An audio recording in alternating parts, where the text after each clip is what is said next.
Sa CR area, fully finished na din, kasama na ang tiles, shower head, toilet, and lavatory.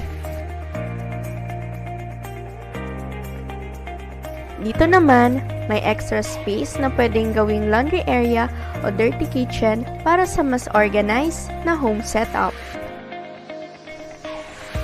Ang kinagandahan, may malalaking glass window na, high ceiling pa, maliwanag, presko at matipid na sa kuryente. Tara, akyat na tayo sa second floor para makita ang expansion.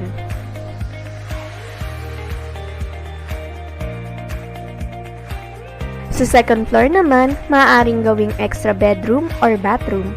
For this unit, inawang bathroom ang back expansion. Ang front expansion naman ay pwedeng gawing additional bedroom or terrace. You can expand your unit upon turnover.